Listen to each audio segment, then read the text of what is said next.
ആരാണ് ഈ Iran president Ebrahim Raisi? അദ്ദേഹത്തിൻ്റെ ഒരു ചരിത്രം നമുക്കൊന്ന് പരിശോധിച്ചു വരാം. 2021 ഇറാൻ പ്രസിഡന്റായി ഇബ്രാഹിം റൈസി അധികാരമേറ്റത്. ഇറാൻ പരമോന്നത നേതാവ് അയത്തുള്ള ഖുമൈനിയുടെ പിൻഗാമിയാകുന്നു എന്നുവരെ കരുതപ്പെട്ട കരുത്തുറ്റ നേതാവാണ് Ebrahim Raisi. Sayyid Ebrahim Raisi al Sadati എന്നാണ് പൂർണ്ണ നാമധേയം. റൈസി എന്നത് ചുരുക്കപ്പേരാണ്. റൈസി എന്നാൽ തലവൻ എന്നാണ് അർത്ഥം. ഇറാന്റെ പരമോന്നത നേതാവ് ആയത്തുള്ള ഖുമൈനിയുടെ വിശ്വസ്തൻ എന്നതാണ് റൈസിയുടെ രാഷ്ട്രീയ മൂലധനം. ആയത്തുള്ള ഖുമൈനിയുടെ പിൻഗാമി എന്നുവരെ വിശേഷിക്കപ്പെട്ടിട്ടുണ്ട്. അതേസമയം തീവ്ര യാഥാസ്ഥിതികൻ എന്നാണ് പാശ്ചാത്യ മാധ്യമങ്ങൾ നൽകിയ വിശേഷണം. 1960 ഡിസംബർ 14 ഖുറസാൻ പ്രവിശ്യയിലെ മഷ്ഹദിൽ ജനനം. പേർഷ്യൻ പുരോഹിത കുടുംബമായിരുന്നു റൈസിയുടേത്. മതപാഠശാല അധ്യാപകനായിരുന്ന പിതാവ് റൈസിക്ക് 5 വയസ്സുള്ളപ്പോൾ മരിച്ചു. റൈസിയുടെ വിദ്യാഭ്യാസവും ആ വഴിക്കു തന്നെയായിരുന്നു. ഷിയ മുസ്ലിങ്ങളുടെ തീർത്ഥാടന നഗരങ്ങളിലൊന്നായ ഖുമിലെ ഒരു മതപാഠശാലയിൽ നിന്നാണ് പഠനം ആരംഭിച്ചത്.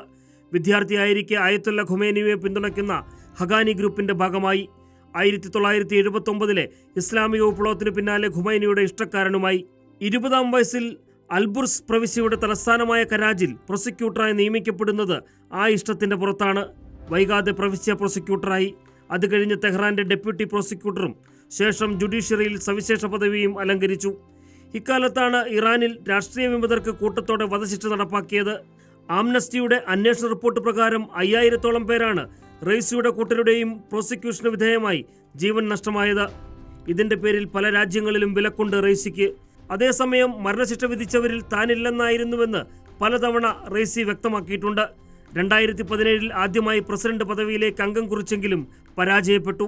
2019 ജുഡീഷ്യറി മേധാവി പദവിയും തേടിയെത്തിയ റൈസി 2 വർഷത്തിന് ശേഷം 2021 ജൂണിൽ 62% വോട്ട് നേടി പ്രസിഡന്റുമായി. അധ്യാപികയും എഴുത്തുകാരിയുമായ ജുമൈല സാദത്താണ് ഭാര്യ. 2 പെൺമക്കളുണ്ട്. Research desk reporter.